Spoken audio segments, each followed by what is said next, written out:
দেখো আজকে বাড়িতে চিকেন রান্না হবে, সেই রেসিপিটাই তোমাদের দেখাচ্ছি। আদা রসুন লঙ্কা এগুলো বেটে নেব। পেঁয়াজটা কুচি কুচি করে নিয়েছিলাম আগের থেকে। এগুলো মিক্সিতে এবার পেস্ট করে নেব।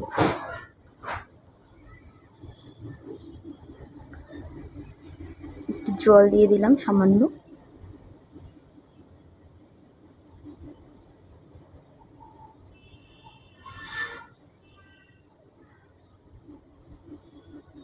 এবার মাংসটা একটু লেবু মাখিয়ে রাখবো, যাতে মাংসটা একটু সফট হয়, সুন্দর।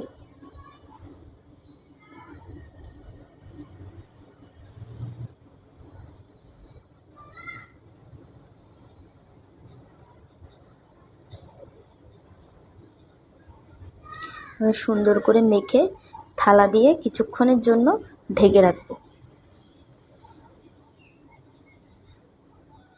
এবার গ্যাসে কড়াইটা বসিয়ে দিলাম। কড়াইটা গরম হলে তেল দিয়ে দিচ্ছি।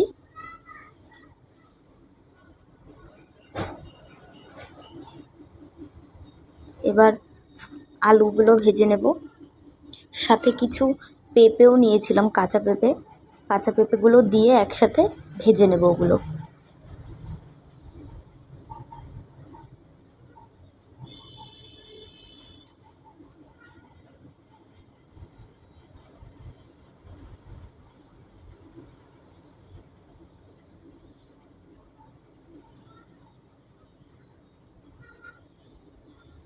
এবার কড়াইতে ফোড়নে দিয়েছি জিরে, তেজপাতা আর দুটো শুকনো লঙ্কা।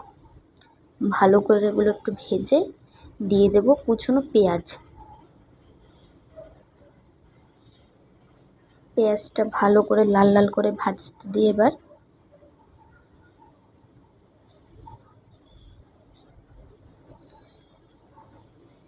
ভাজা হয়ে গেছে প্রায়।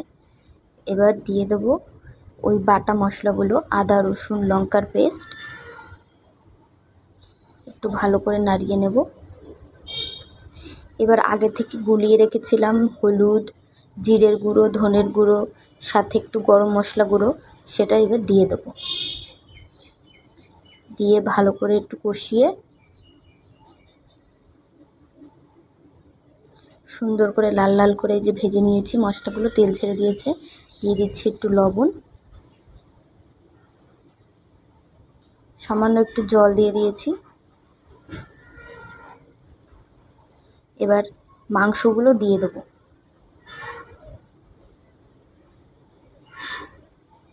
সুন্দর করে মশলার সাথে মাংসগুলো এবার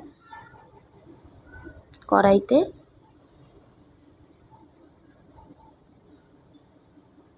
মশলাগুলোর সাথে একসাথে মাখিয়ে নিয়েছি। ভালো করে এবার কষিয়ে নেব। এবার আলু পেঁপেগুলো দিয়ে দেব।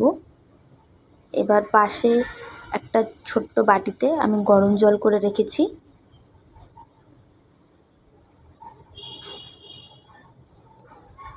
এবার সেই গরম জলটা দিয়ে দিচ্ছি। এবার ভালো করে নেড়ে চেড়ে কিছুক্ষণের জন্য ঢেকে দেব।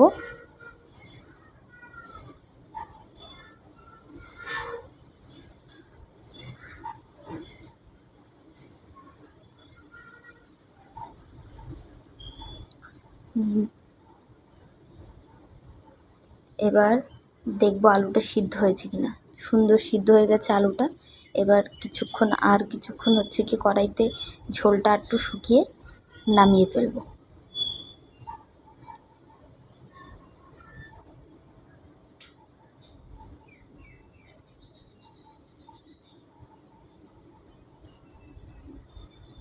দেখো কি সুন্দর কালার হয়েছে।